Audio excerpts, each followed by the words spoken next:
நல்ல சமாரியன் இயேசு என்னை தேடி வந்தாரே. நல்ல சமாரியன் இயேசு என்னை தேடி வந்தாரே.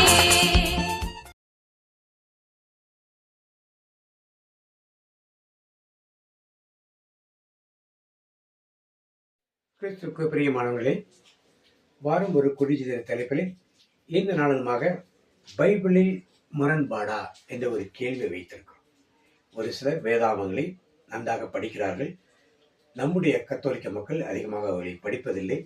படித்தாலும் ஆழ்ந்து அதை பற்றி தியானிப்பதில்லை, அதை பற்றி விவாதிப்பதும் இல்லை.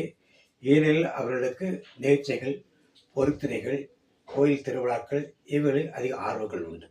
ஆனாலும் நாம் இந்த வேதத்தில் மற்றவர்கள் இதை பற்றி என்ன முரண்பாடை சொல்லுகிறார் என்பதை ஒவ்வொரு முறையும் பல முறை நாம் பார்த்திருக்கிறோம். இந்த முறையும் என்ன முரண்பாடை பற்றி நாம் தியானிக்க இருக்கிறதை பார்த்துக் கொள்வோம். 2 சாமுவேல் புத்தகம் 24ஆம் அதிகாரத்திலும் 1 குறிப்பேடுகள் 1 நாளாகம் 21ஆம் அதிகாரத்திலும் தாவீதை பற்றிய பலிகள் செலுத்துவது, எண்ணிக்கை பார்ப்பது, நிலத்தை வாங்கும் காசு இவைகளிலே ஒரு மாறுபாடான சத்தியத்தை நாம் பார்க்கிறோம். மாறுபாடான எண்ணிக்கைகளை பார்க்கிறோம். சாமுவேல் புத்தகமானது எப்பொழுது நடந்ததோ அப்பொழுது எழுதப்பட்டது. இந்த 1 நாளாகம் 2 நாளாகும், அதாவது 1 குறிப்பேடு 2 குறிப்பேடு என்பதும் மக்கள் எல்லாம் மீண்டும் எருசலேம் தேவாலயம் கட்டி வந்த பிறகு எஸ்ராவும் நெகேமியா இவர்கள் எல்லாம் சேர்ந்து இந்த ஜனங்களுக்கு எகிப்திலிருந்து புறப்பட்ட நாளிலிருந்து நடந்தவர்களெல்லாம் தெரியாதே, எல்லோரும் இறந்து போய்விட்டார்களே, அவர்களுக்கு இதெல்லாம் நினைவுபடுத்த வேண்டும் என்று மீண்டும் ஒரு குறிப்பேடு என்றால் ஒரு டைரி, நாள் ஆகமம், டெய்லி நடந்த காரியங்களை பற்றி ஒரு குறிப்புகளாக எழுதி கொண்டு வருகிறார். இந்த குறிப்புகளிலே ஒரு சில எண்ணிக்கைகள், ஒரு சில காரியங்கள் மாறுபட்டிருப்பதாக காணுகிறது. ஆனால் வேதத்தில் எழுதப்பட்டவர்கள் எதுவும் தவறானது கிடையாது, எதிலும் மாற்றம் கிடையாது, எல்லாமே சரியாகத்தான் இருக்கும். முரண்பாடு உள்ளவைகளாக தெரியும், ஆனால் எல்லாம் சரியாக உள்ளவைகளாக தெரியும். முதலில் நாம் 2 சாமுவேல் 24ஆம் அதிகாரம் 9ஆம் வசனத்திலே நாம் வாசித்து பார்ப்போம். யோவாப் ஜனத்தை இலக்கம் பார்த்த தொகையை ராஜாவுக்கு கொடுத்தான். இஸ்ரவேலில் பட்டயம் உருவத்தக்க யுத்த சேவகர் 8 லட்சம் பேர் இருந்தார்கள். யூதா மனுஷர் 5 லட்சம் பேர். இங்கே பட்டயம் உருவத்தக்க 8 லட்சம் என்றும் யூதா மக்கள் 5 லட்சம் என்று சொல்லப்படுகிறது. இதே காரியத்தை 1 குறிப்பேடுகள் 21ஆம் அதிகாரம் 5ஆம் வசனத்திலே இலக்கம் பார்த்து தொகையை தாவீதுக்கு கொடுத்தான். இஸ்ரவேலில் பட்டயம் உருவத்தக்கவரும் 11 லட்சம் பேரும், யூதாவில் பட்டயம் உருவத்தக்கவர் 4,70,000 பேரும் இருந்தார்கள் என்று சொல்லப்படுது. இதிலே 1 லட்சம் பேரும், யூதாவில் 4.7 லட்சம் 8 லட்சம் பேரும், 4.7 லட்சம் பேரும் என்று தொகை வித்தியாசப்படுகிறது. ஏன் இந்த வித்தியாசம் என்று நாம் பார்க்கும் பொழுது, கிதியோனை ஆண்டவர் எதுக்கு அழைத்து சொன்னார்? போருக்கு 30,000 பேர் வந்தாங்க. மனசு கலக்கம் உள்ளவங்கெல்லாம் போங்கன்னு சொல்லிட்டாங்க. அதில் கொஞ்சம் பேர் போனாங்க. மீண்டும் கொஞ்சம் பேர் வேண்டான்னு திருப்பி கடைசியாக தண்ணீரை நக்கி குடித்தவர்கள் மட்டும்தான் எடுத்துக்கொண்டு சென்றார். அதனால பட்டயம் உருவத்தக்கவர் 300 பேர் மட்டுமல்ல, அங்கே 30,000 பேருக்கு மேலே இருந்தார். அதே போலத்தான் இந்த கணக்கு எடுக்கும் பொழுது பட்டயம் உருவத்தக்கவர் எத்தனை பேர் இருந்திருக்கலாம், யூதாவிலே இருந்திருக்கலாம். ஆனால் யுத்தத்துக்கு வருவதற்கு தயாராக இருந்தவர் பட்டயம் உருவத்தக்க ஆண்கள் எத்தனை பேர் என்று அங்கே 1 சாமுவேலிலே கொடுக்கப்பட்டிருக்கிறது. ஆனால் நாளாகமத்திலே எத்தனை பேர் துயரங்க பட்டயம் உருவத்தக்க மக்கள் இருந்தார்கள் என்று கொடுக்கப்பட்டிருக்கிறார். 2க்கும் உள்ள வித்தியாசம் தெரியும். மக்கள் இருந்தது ஒன்று, யுத்தத்துக்கு புறப்பட தயாராக இருந்தவர் என்று வேறு.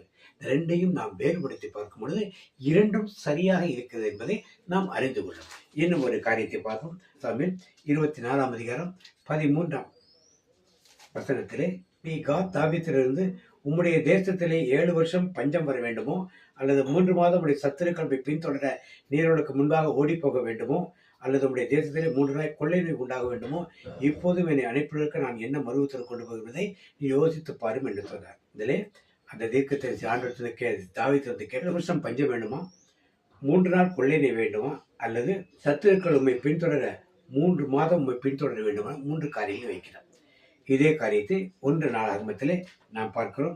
21ஆம் அதிகாரம் 12ஆம் வசனத்திலே, வருஷத்து பஞ்சமோ, அல்லது உன் பகையின் பட்டை உன் பின்தொடர நீ உன் சத்துருக்களுக்கு முன்பாக முறிதோடு புகை செய்ய 3 மாத சங்காரமோ, அல்லது 3 நாள் கர்த்தருடைய தூதன் இஸ்ரவேலில் எல்லையெங்கும் சங்காரம் பண்ணும்படி தேசத்திற்கு கர்த்தருடைய பட்டயமாக கொள்ளை நோயோ, இவனை ஒன்றை தெரிந்து கொண்டு கர்த்தர் இருக்கிறார். மற்ற 2 காரியங்களையும் கரெக்டாக இருக்கும். கொள்ளை நோய் வரதை பற்றியும் துரத்தி கொண்டு போவது பற்றியும் ரெண்டும் சரியாது. ஆனால் பஞ்சத்தை பற்றி மட்டும் அங்கே 7 வருஷம் சொல்லுகிறார், இங்கே 3 வருஷம் சொல்லுகிறார். இதிலே இந்த எபிரேய எழுத்துக்களில் ஒரு காரியம் இருப்பதை சில வேத வல்லுநர்கள் கூறுகிறார். ரெண்டுக்கும் ஒரே எழுத்து. அதனால அதை 7 வருடம் என்று அவர்கள் கொடுத்ததை இங்கே 3 வருஷம் என்று மாற்றி எழுதிவிட்டார்கள் என்று ஒரு சில பேர் கருத்து தருகிறார். இன்னும் ஒரு சில வேத வல்லுநர்கள் 7 வருஷம் பஞ்சம் என்று 2 சாமியில் சொல்லப்படும் பொழுது ஏற்கனவே 3 வருஷம் பஞ்சம் முடிந்து 4வது வருடம் நடந்து கொண்டிருக்கிறது. இன்னும் 3 வருஷம் வேண்டுமா என்று ஆண்டவர் கேட்கிறார். அதே பாணியில் தான் இங்கே 1 நாளாகமத்திலே 3 வருஷம் பஞ்சமா என்று கொடுக்கப்பட்டது. எனவே இரண்டும் சரியாகத்தான் இருக்கிறது. அங்கே நடந்து முடிந்த காரியங்களே ஒரு தொடர்ச்சி. இங்கே இவர் சொன்ன நாளிலிருந்து நடக்கக்கூடிய ஒரு காரியத்தை இங்கே குறிப்பிடுகிறார்கள். எனவே இரண்டும் சரியாகத்தான் இருக்கிறது என்பதை நாம் தெரிந்து கொள்வோம். 3வது காரியமாக சாமுவேல் 24 வசனத்திலே ராஜா அர்னாவை பார்த்து, அப்படியல்ல, நான் இலவசமாக என் தேவனாகிய கர்த்தருக்கு சர்வாங்க தகனங்களை ராஜா அர்வனாவை பார்த்து, அப்படியல்ல, நான் இலவசமாக வாங்கி என் தேவனாகிய கர்த்தருக்கு சர்வாங்க தகனங்களை செலுத்தாமல் அதை உன் கையிலே விலை கிரயமாக வாங்குவேன் என்று சொல்லி தாவீது அந்த களத்தையும் மாடுகளையும் 50 சேக்கல் நிறைவெள்ளிக்கு வாங்கி கொண்டான் என்று சொல்லப்படுது. 50 சேக்கால் நிறைவெள்ளிக்கு மாடுகளையும் நிலத்தையும் வாங்கி கொண்டான். ஆனால் 1 நாளாகமம் 21ஆம் அதிகாரம் 25ஆம் வசனத்திலே இந்த நிலத்திற்கு 600 சேக்கால் நிறை பண்ணி ஒர்னானுக்கு கொடுத்து அங்கே கர்த்தருக்கு ஒரு பலிபீடத்தை கட்டி சர்வாங்க தகனங்களையும் சமாதானங்களையும் செலுத்தினான் என்று சொல்லப்பட்டது. இந்த ரெண்டுக்கும் என்ன வித்தியாசம்? 50 சேக்கல், இங்கே 600 சேக்கல் என்று குறிப்பிடப்படுது. என்ன வித்தியாசம் ரெண்டுக்கும் என்றால், அங்கே பலிபீடம் கட்டுவதற்குள்ள இடத்தை மட்டும்தான் 50 சேக்கலுக்கு வாங்கினான். இங்கே அதுக்கு ஒரு நாளாகமத்தை பின்னால் நாம் பார்க்கும் பொழுது ஆலயம் கட்டுவதற்குள்ள இடத்தையும் சேர்த்துத்தான் அங்கே தாவீது பணத்தை கொடுக்கிறான். அந்த பணம் 600 சேக்கலாக இருக்குது. அதனால அந்த வித்தியாசம் இருக்கிறது. நாம் அதுக்கு பின் 4ஆம் தொடர்ந்து வாசித்தோமானால் ஆண்டவர் கொண்டு ஒரு ஆலயம் கட்ட வேண்டும் என்று அந்த இடத்தை தான் தேர்வு கொள்கிறார்கள். அதுதான் தேவன் தேர்ந்து கொண்ட இடம் என்று சொல்கிறார்கள். அந்த இடத்தையும் சேர்த்துத்தான் தாவீது 600 சேக்கலுக்கு அங்கே வாங்கினான் என்பதை நாம் அறிந்துள்ளோம். இவ்வாறாக வேதத்தில் எந்த ஒரு காரியமும் முரண்பாடாக இருக்கவே இருக்காது. எந்த ஒரு காரியமும் எல்லாமே சரியாக இருக்கும், சீராக இருக்கும், சிறப்பாக கரெக்டாக இருக்கும். இதை அறிந்து கொண்டு வேதத்தை நாம் வாசிப்போம், வேதத்தில் சத்தியங்களை அறிந்து கொள்வோம். தேவன் அணிநிறுத்தும் தேவனை பற்றி அறிவை நாம் பெற்றுக்கொள்வோம். இந்த உலகத்தில் வாழும் நாம் உண்மையுள்ள தேவனாகிய கர்த்தராகிய இயேசு கிறிஸ்துவை தெய்வமாக்கணும். அவரை பற்றி அறிய வேண்டுமானால் வேதத்தை படிக்கணும், அதை தியானிக்கணும். அதை ஆண்டவரத்தை கேட்கும் பொழுது ஆண்டவர் நமக்கு நல்ல பதிலை கொடுப்பார். இயேசுக்கு புகழ், இயேசுக்கு நன்றி. Praise the Lord.